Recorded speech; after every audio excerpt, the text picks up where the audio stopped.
New York City, January 2nd, 1972, 3:50 in the morning. The Pierre Hotel stands quiet on Fifth Avenue, one of the most expensive addresses on the planet. Inside, the guests are sleeping.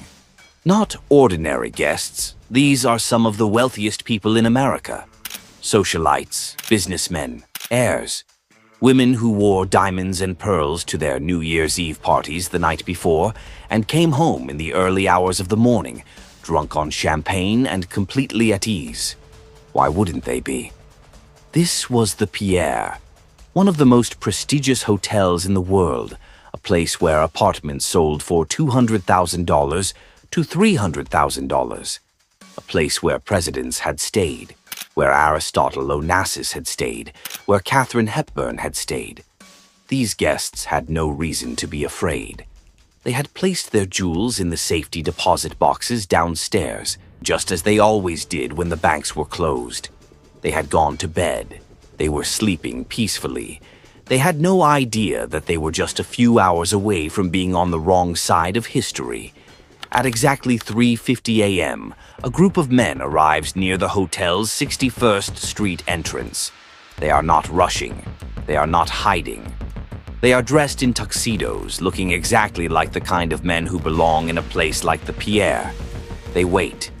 10 minutes later, a black Cadillac limousine glides to a stop in front of the hotel's side entrance on 61st Street. Behind the wheel, dressed in a sharp chauffeur's uniform, sits a man named Al Green. He is one of them. The hotel locks its main entrance every night between 1 a.m. and 6:30 a.m. as a security measure. The only way in is if a guard opens the door for you. And so, as the limousine arrives, a man steps out from the back. His name is Robert Germain, though tonight the police will only know him as Robert G. He walks calmly to the locked revolving door, catches the eye of the security guard inside, and says 4 words. Reservations, Dr. Foster's party. The guard picks up the phone and calls the registration desk. He asks about a Dr. Foster. The desk confirms it. Yes, Dr. Foster has a reservation. A room has been paid for. The guard nods, and he unlocks the door. It is the last calm moment of his night. The moment the door swings open, Robert G. draws his gun. Just like that, the illusion of a polite hotel guest dissolves. The guard is now staring down the barrel of a firearm, and within seconds he is in handcuffs. The other men who have been waiting nearby pour through the entrance. Al Green stays outside with the limousine, watching the street. Inside, 8 men fan out through the hotel's white and gold lobby with a precision that can only come from serious preparation.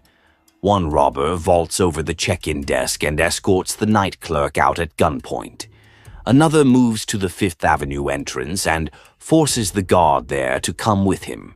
One strips a bellman of his uniform jacket and puts it on, walking to the elevator and operating it as though he works there. Another man takes his place at the registration desk and begins answering the hotel telephone, impersonating staff, calmly handling calls from guests who need extra pillows or have simple requests. Nobody outside the hotel suspects anything is wrong. The leader of this operation is a man named Bobby Comfort, and he knows exactly what he is doing. Robert Bobby Comfort is not an amateur. He is a professional burglar with a resume that reads like a tour of New York's most exclusive hotels. He and his partner, Samuel Nallo, known as Sammy the Arab, had previously stolen $1 million in jewelry and cash from the hotel suite of actress Sophia Loren at the Sherry Netherland Hotel. They had hit the Regency Hotel, the Drake Hotel, the Carlisle Hotel, and the St. Regis.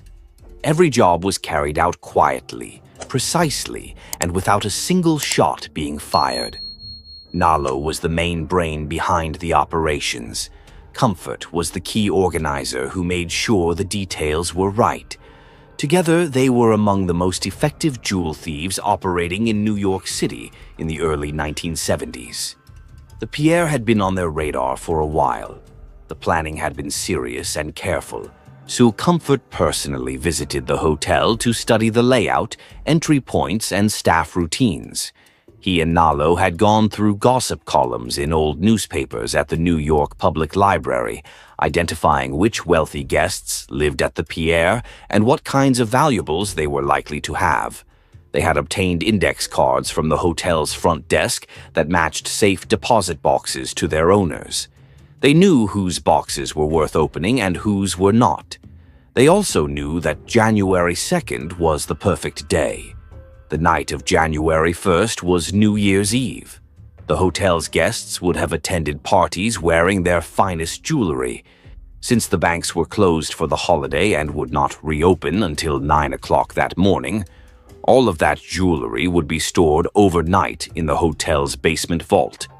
There would be minimal staff, just a skeleton crew, and 19 bleary-eyed, overserved guests who wanted nothing more than to sleep until noon. The safe deposit boxes in the basement vault held an estimated $10 million in total, and nobody would be fully alert. The reservation under the name Dr. Foster had been arranged in advance by Comfort. The tuxedos the men wore were carefully chosen to match the hotel's environment. The disguises were thorough. Nalo himself wore a large wig, a fake nose, and eyeglasses. Others wore fake beards, mustaches, and wigs. All of them wore gloves. All of them carried guns.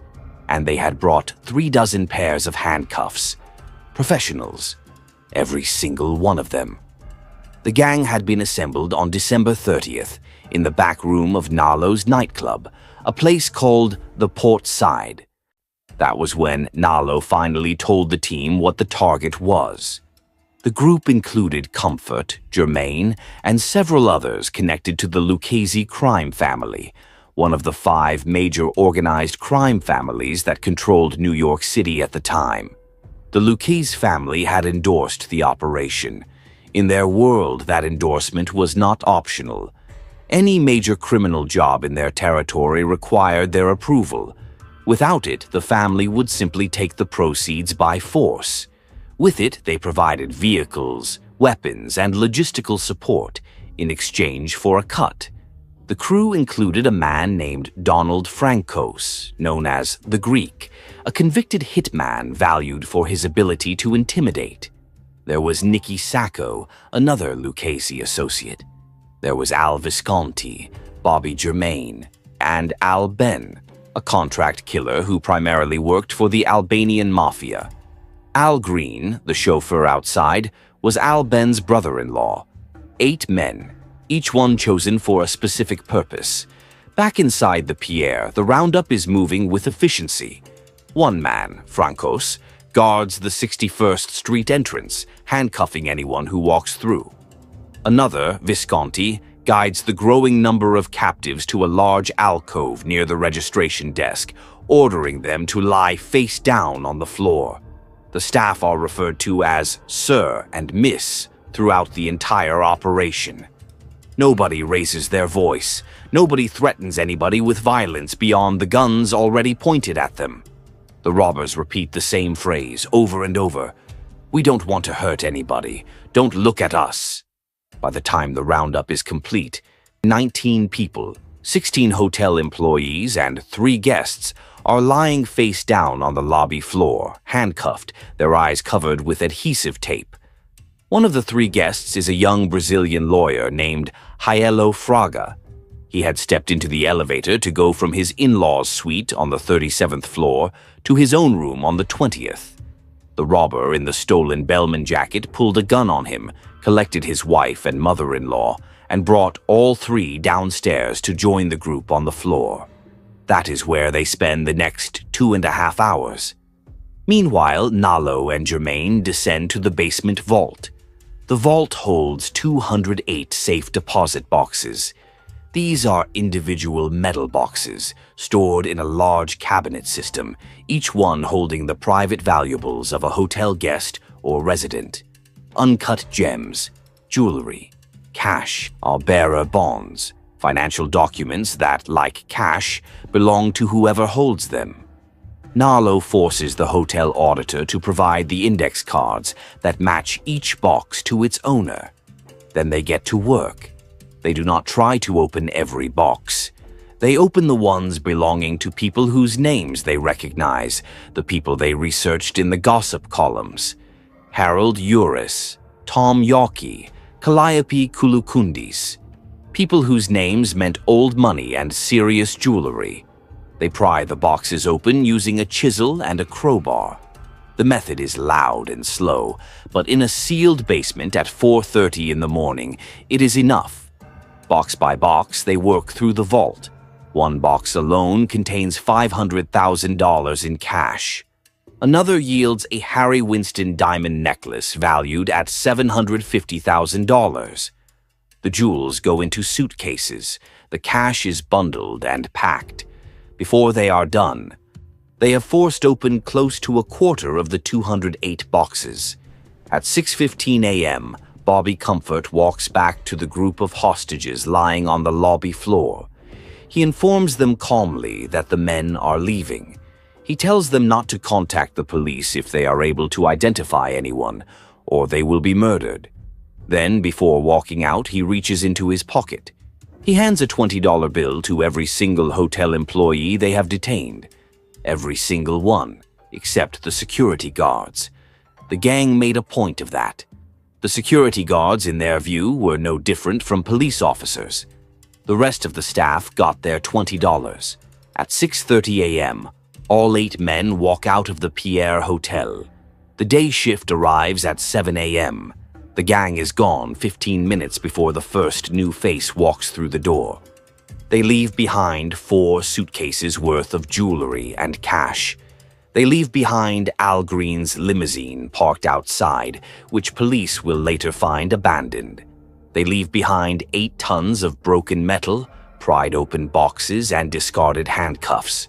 Later, one employee manages to loosen his bonds and triggers the emergency alarm.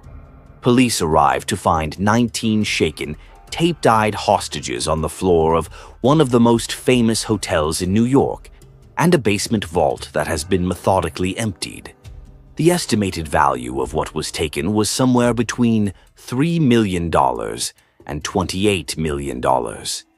In today's money, that figure could be over $180 million. It is the largest hotel robbery in history. It will eventually be listed in the Guinness Book of World Records. But here is where things begin to fall apart. The gang escapes. Narlow transports the bulk of the jewelry to a friend's house in Detroit, Michigan. The stolen gems are taken to specialists in New York's Diamond District on 47th Street, where the identifying marks are ground off the stones, sometimes losing up to half a carat per gem, before they are reset into new pieces and sold to dealers across the country. The cash, mostly in $500 bills that had been withdrawn from circulation in 1969, has to be laundered slowly and carefully. The Lucchese crime family demands 33% of the total take for their endorsement and logistical support.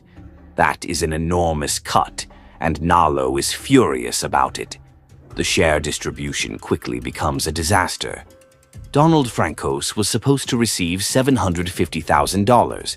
He gets $50,000. He is enraged. Over time, he is given a total of $175,000. The same goes for Bobby Germain and Al Visconti. Nicky Sacco claims to have kept $2 million for himself. Al Ben and Al Green read in the newspapers about the jewelry recovered in Michigan and conclude that Narlow has tried to swindle them out of their share. They flee to Europe, taking what they have with them. Robert Comfort fences his portion of the jewelry through mobsters in Rochester, New York. The mobsters take the jewels and keep them. When Comfort tries to get some of it back, they nearly kill him.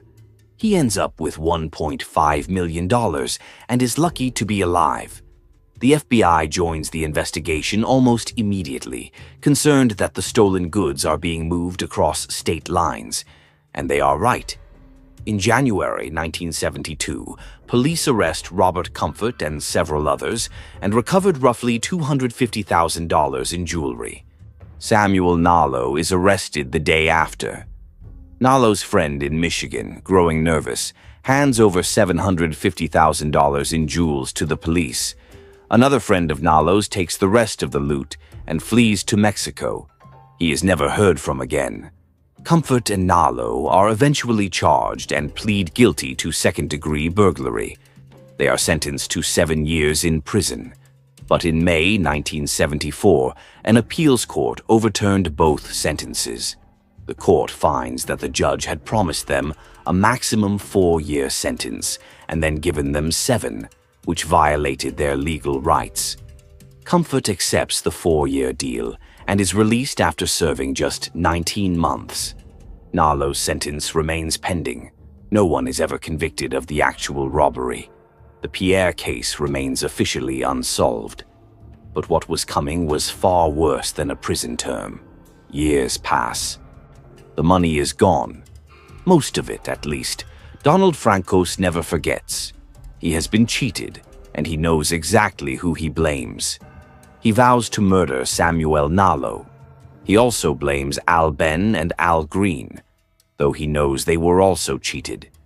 In 1981, Francos murders both Al Ben and Al Green. Samuel Nalo is shot and killed by an unknown gunman in 1988. Francos denies doing it. Nobody is ever charged. Robert Comfort dies of cancer on June 6, 1986, at Rochester General Hospital. He is 53 years old. The only man still alive from the core crew of the Pierre Hotel robbery is Nicky Sacco, known as Nick the Cat. He is currently in the Federal Witness Protection Program for an unrelated matter. In later years, he collaborated with a writer named Daniel Simone on a book about the robbery called The Pierre Hotel Affair. It is the closest anyone has ever come to hearing the story from the inside. The stolen jewels are gone. The Harry Winston necklace recovered in Detroit was the only major piece ever found, and its owner never came forward to claim it. The rest of it is somewhere, reset, recut, sitting in a jewelry store window or around someone's neck, with no idea of where it came from or whose vault it was stolen from on the morning of January 2nd, 1972. The greatest hotel robbery in history, carried out in 2.5 hours by men in tuxedos who said please and sir, handed out $20 bills on the way out, and disappeared into the New York morning. If you made it this far, do me a quick favor. Hit the like button, subscribe to the channel, and share this with someone you think would enjoy it. It takes 2 seconds, and it genuinely helps this channel reach more people. I will see you in the next one.